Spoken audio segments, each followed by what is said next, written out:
a 17-year-old girl vanished under mysterious circumstances while heading to her part-time job. For the next few months, police and dozens of residents from her small town searched for her, but it was as if she had vanished into thin air. Throughout this time, investigators unraveled a web of strange and contradictory clues until, in the end, I discovered an unexpected truth. Valeria Tyndall was born on August 29, 2005, in Indianapolis, Indiana. She had loving parents, a brother, and 4 sisters. At one point, the family decided to move from the bustling city to a tiny town called Arlington, about an hour away from Indianapolis. With a population of only a few hundred residents, Arlington was a quiet, safe, and peaceful place. Valeria enrolled in the local school, made friends, and generally fell in love with the town. As a teenager, she began taking on various part-time jobs to earn her first money. Initially, she worked at local cafes and then took a job mowing lawns. This job turned out to be a perfect fit for her. Its flexible hours allowed her to balance work with school, and mowing lawns didn't require any special skills or heavy effort. In 2023, when Valeria was 17, she was focused on her grades to get into a good college for veterinary studies. She loved animals and had been considering this profession since childhood. That summer, while she was on break, she explored different colleges and continued working as a lawnmower, hoping to earn more money before heading off to college. On the day she disappeared, Valeria told her parents she was going to work, said her goodbyes, and left. Her mother expected her to return home a few hours later, but as the day went on, it became clear something was wrong. Valeria was unresponsive to calls, and by evening, her mother decided to call Patrick, the neighbor and family friend who owned the landscaping company where Valeria worked.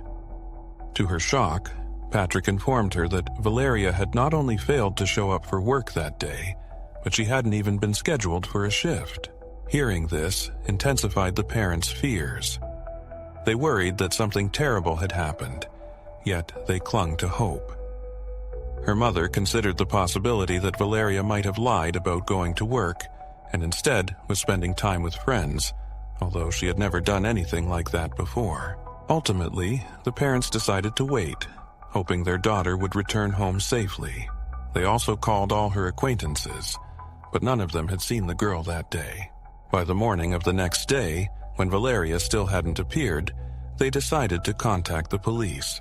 When speaking with the girl's parents, the officer suggested that Valeria might have left secretly or run away from home. Her mother mentioned that she usually didn't work on Wednesdays, but that day she thought she had the chance to pick up an extra shift. The police also spoke with her boss, who confirmed that she had no work scheduled for that day. The last time she had gone to her shift was in the morning. The officers interviewed Valeria's friends and acquaintances, but they all denied that she could have spent time with any of them. Given the small size of the town, the police quickly reached out to anyone who might have seen Valeria. However, this yielded no results. The only lead they managed to find was a witness who saw the girl on the day she went missing. Around noon, she drove past him in her car, but this information did not bring the officers any closer to determining her current whereabouts. As days passed since Valeria's disappearance, and it became increasingly clear to the police that she might not return home on her own, investigators began to consider 2 main theories: running away from home and a criminal aspect. Valeria's parents doubted that she could have run away.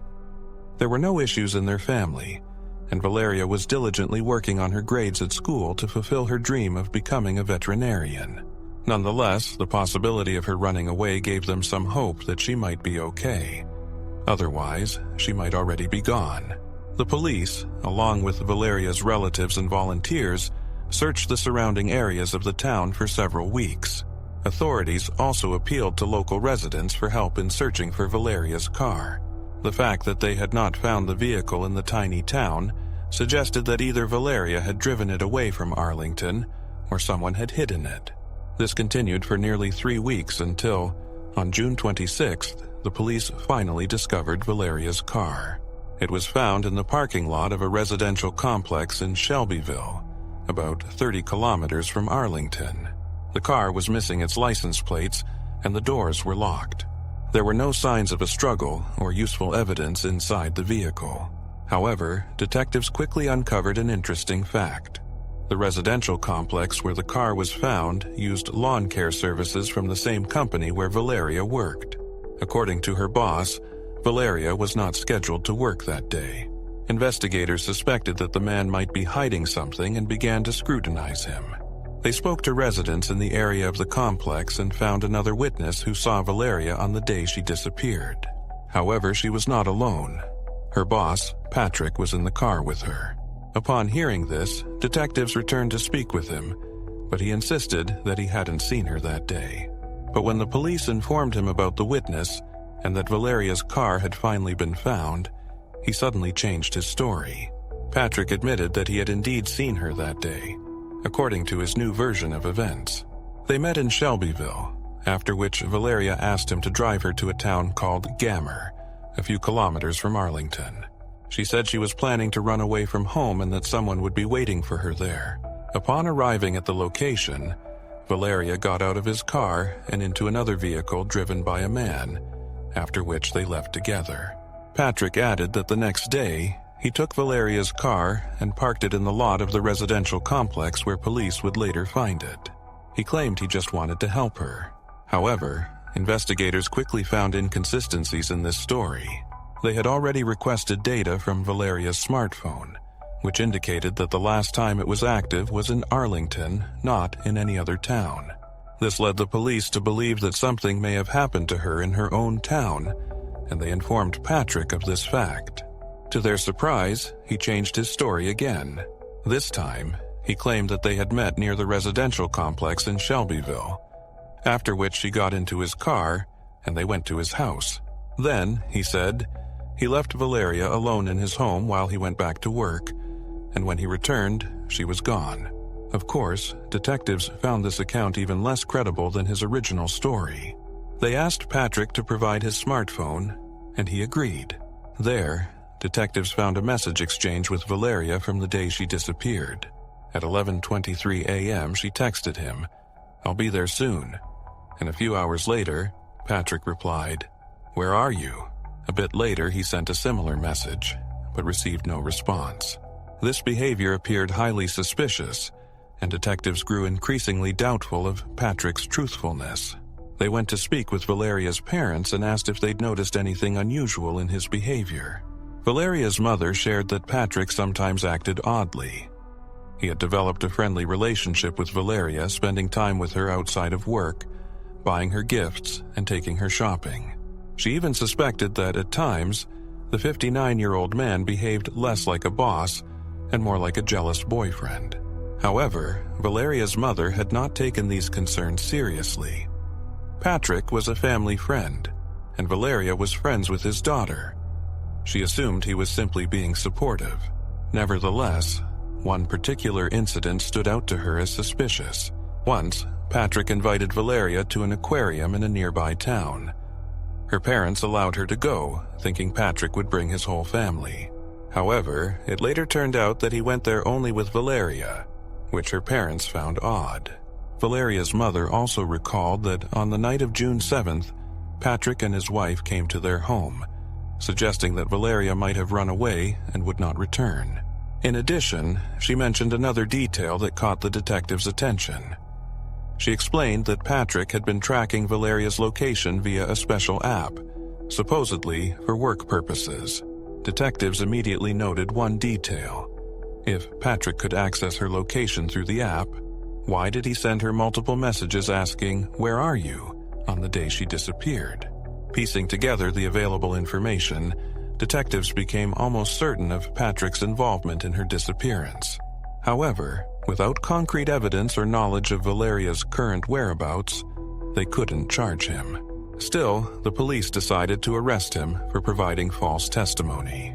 Patrick had violated the law by lying about not seeing the girl on the day she disappeared, leading to charges against him. The detectives hoped this move would prompt him to reveal the truth, but Patrick continued to insist he had nothing to do with her disappearance. The investigators then focused on obtaining a search warrant for his home, but the lack of direct evidence meant this process stretched on for months. In the end, the police uncovered another suspicious fact. Several of Patrick's neighbors reported that the day after Valeria's disappearance, a man was seen dismantling his garage at 2 a.m. Finally, on October 1st, the police obtained a warrant and went to search Patrick's home. His property was vast, with a pond located in the middle. Immediately, 4 search dogs indicated that there was a faint human scent in the water, prompting investigators to focus their search in that area. However, no remains were found in the pond. The canine team suggested that a human body might be nearby, with the water having absorbed the scent. As a result, the police continued to search the entire property.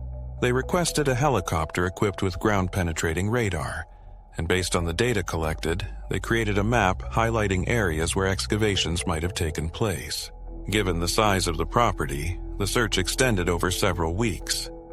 This continued until November 28th, when the police turned their attention to a large pile of debris mixed with soil. As they sifted through the rubble, they discovered 2 wooden boxes beneath it. The first contained old videotapes and documents, but the police did not disclose their contents. The second box held human remains wrapped in black garbage bags. The degree of decomposition made visual identification impossible. However, detectives noted the deceased's nails were painted the same color as Valeria's on the day she disappeared. The remains were sent to medical examiners, who quickly confirmed that they indeed belonged to Valeria Tinkoff. Shortly after this, Patrick was charged with murder, and detectives brought him in for questioning. Now that the girl's body had been found on his property, the man did not deny anything. However, his account raised further suspicions. He admitted to killing her. According to him, they had met that day near a residential complex in Shelbyville for work. After that, they went to his home, where he also had an office. From Patrick's perspective, Valeria began to blackmail him. He claimed that for some time, she had been trying to seduce him, and that day she demanded he buy her a new car. Otherwise, she threatened to tell everyone that he had assaulted her, vowing to ruin his life. Patrick stated that he panicked, and an argument ensued that escalated into a struggle. In that moment, he grabbed his belt and strangled her, then moved her body to the office and hid it there. The next day, he went to a hardware store, bought some boards, and constructed what resembled 2 coffins. He placed Valeria's body in one and filled the other with documents and old videotapes. To mask the smell of decomposition, he wrapped the body in plastic. He decided to bury them in a pit that was already on his property, but needed something to cover the boxes. He used construction debris, which was abundant on his property, and covered everything with soil to securely bury the coffins. As for the burned garage, the purpose of this act remains unclear. Given that Patrick did this shortly after the murder, it likely has some connection to the events that transpired. He may have needed to destroy evidence, and the garage was simply a cover. It's worth noting that the place where he hid the bodies was only 100 meters from Valeria's parents' home, who had been searching for their daughter for almost 6 months.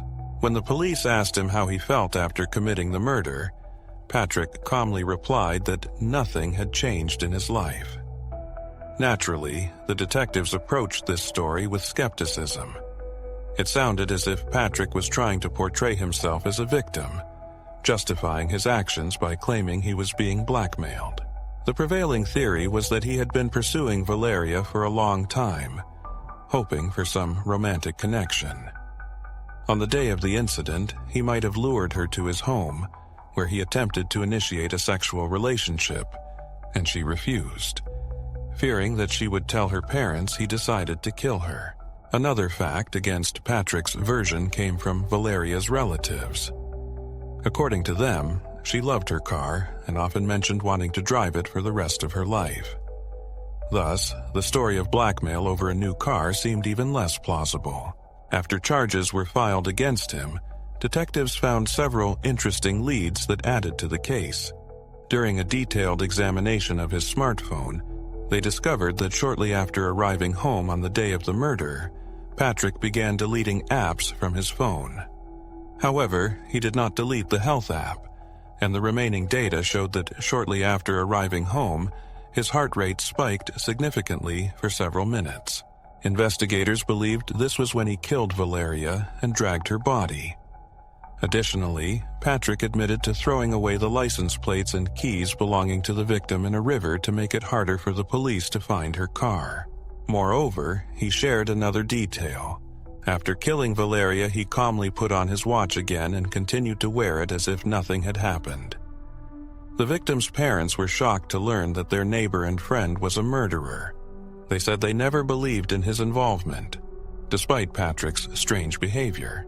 It's important to note that detectives kept much information confidential, even from the victim's parents, to avoid compromising the investigation.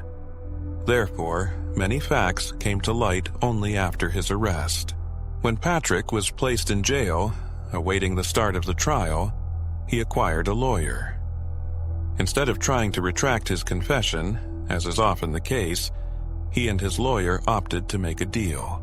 Patrick confessed to murder, and in exchange he was cleared of charges related to providing false information, which had led to his initial arrest. Thanks to this deal, on March 11, 2024, Patrick appeared before a judge who sentenced him to 57 years in prison. Despite the lengthy wait for the 7 victims and the subsequent trial process, they had to endure the defense's attempts to justify Patrick's actions. There was a significant detail in this deal. Typically, such agreements do not require the defendant to disclose all the details of the crime. Patrick only needed to admit to the murder. The parents of the victim may never learn the true reasons behind Patrick's actions, even though investigators' theories seem to align closely with the facts. Patrick's own family was equally shocked when police discovered the bodies on their property. His wife and children, including a daughter who was friends with the victim, lived just a few yards from the crime scene for nearly 6 months without any suspicion. As a result of this plea agreement, it's unlikely we will ever find out what evidence Patrick may have hidden near Valerie's remains. This could have posed additional legal troubles for him, especially since he feared that police would search his home following Valerie's disappearance. Feel free to share your thoughts on this case in the comments, and don't forget to like this video if you enjoyed it. I also recommend subscribing to our channel for daily updates on the most intriguing crime news from around the world, unfiltered. Thank you for watching.